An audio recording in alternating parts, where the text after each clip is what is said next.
सभागृह नेते. सभाध्यक्ष महोदय, आयुक्त महोदय, आपण एका प्रश्नाचं उत्तर चुकीचं दिलेलं आहे की मॅक्सिमम FSI 4 त्या ठिकाणी आपण केलेलं आहे.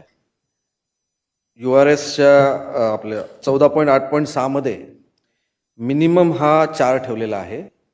इन्सेंटिव्ह आणि आपला रिहॅबिटेशन एरिया आणि तो पकडला म्हणजे existing occupant tenant plus incentive FSI तो जास्त आला तर 4 पेक्षा अधिक त्या ठिकाणी ठेवायला लागणार आहे. ही आपली चूक त्या ठिकाणी चुकीचं उत्तर त्या ठिकाणी दिलेलं आहे. सदर आपल्या युनिफाईड DCR मध्ये अमलगेशन अलाउड आहे, रस्ते वाढवणं अलाउड आहे, सगळं अलाउड असताना सोसायटीसाठी आपण URS मध्ये HPCने घेण्याचा का निर्णय घेतला. त्याचबरोबर या URS मुळे अर्बन रिन्युअल काय होणार आहे. त्याचबरोबर आपण त्या घनसोळी नोडमध्ये कारण की याचा फायदा याचा माध्यमातून प्रस्ताव आपल्याला अनेक येणार आहेत, तर त्या भागामध्ये अशा कुठल्या जागा URS स्कीममध्ये येण्याजोग्या भाग अवेलेबल आहेत का याचा तुम्ही अभ्यास केलेला आहे का. त्याच्यातून लोकसंख्या जर वाढ झाली त्याच्यासाठी तेवढे शाळा मैदानं ही अवेलेबल आहेत का. कारण की नवीन शाळा प्लॉट निर्माण करण्याची तर आपल्याकडे सोय आता राहिलेली नाही आहे.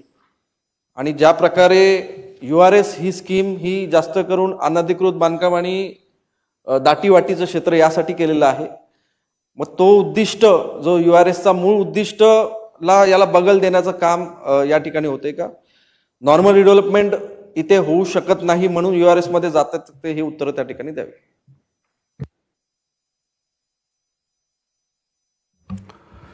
पहिला जो प्रश्न आहे आपण जर 14.8.6चा the FSI permissible in this URS shall be FSI required for rehabilitation of existing occupants tenants plus incentive FSI under this regulation or 4 whichever is higher. याच्यामध्ये जे आहेत आपण तो अजून हे जो आहे तो विच एवर इज हायर, पण 4 जो आहे हां तुम्ही तो मिनिमम असं तुम्हाला वाटतो, परंतु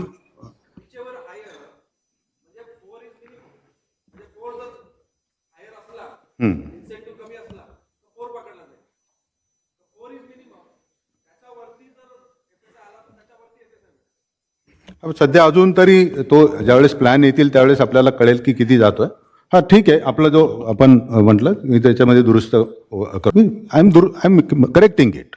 ओके, डोंट असं त्याला हे नका करू. दुसरा जो प्रश्न आपण त्याच्यामध्ये केला होता की अजून जे क्षेत्र अशा पद्धतीने आपल्याकडे येतील. ज्यावेळेस हे पहिल्यांदा आपल्याकडे URS आलं त्यावेळेससुद्धा हा कमिटीमध्ये पण हाच विचार झाला की इंडिव्हिज्युअल रिडेव्हलपमेंट आल्यानंतर रोखण्यासाठी आत्ता काहीच तरतूद नाही.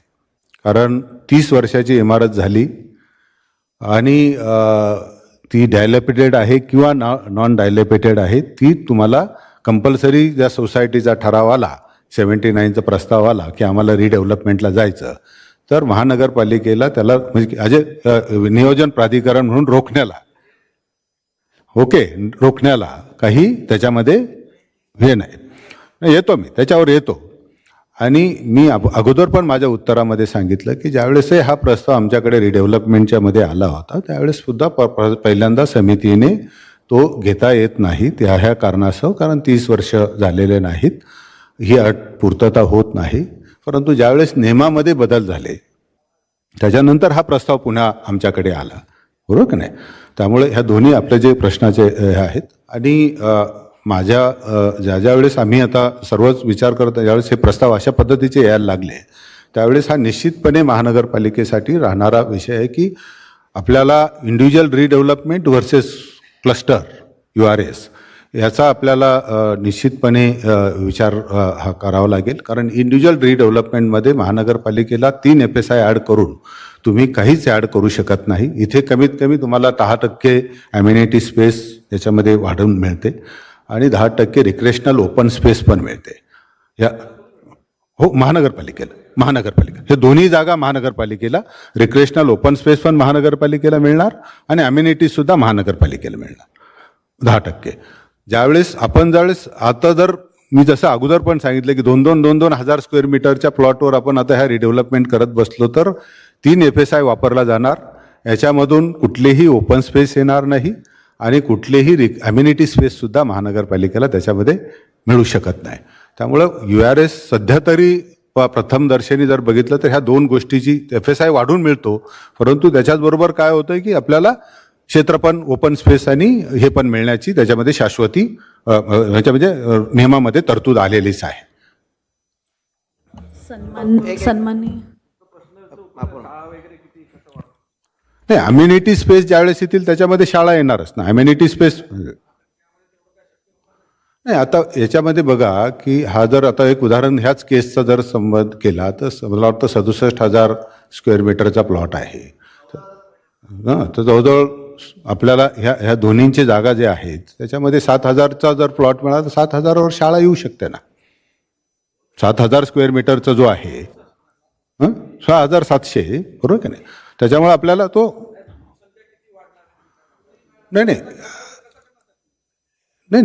एक लक्षात घेतलं पाहिजे की आता हा जो काही आपल्या ज्या काही सूचना हरकती ह्याच्यामध्ये आपल्या लेखी आम्हाला त्याच्यामध्ये कळवा. या सगळ्या बाबीचं आपण आता समोरच्या समोर लगेच मी तुम्हाला ह्या सगळ्या हे देणार नाही, परंतु कमीत कमी आता जर बघितलं तर 5,000 कुटुंब आली तर 5,000 कुटुंब आपण जास्तीत जास्त उदाहरण दाखल आम्ही जस्ट असं चर्चा करत होतो की 50 स्क्वेअर मीटरची सगळी बांधकामं झाली ॲव्हरेज, बरोबर की नाही. आणि त्याच्यानंतर मग आपल्याला कितीपर्यंत इथे लोक येऊ शकतात, किती FSI येऊ शकतो, एक अंदाजन त्याचं हे केलंच होतं.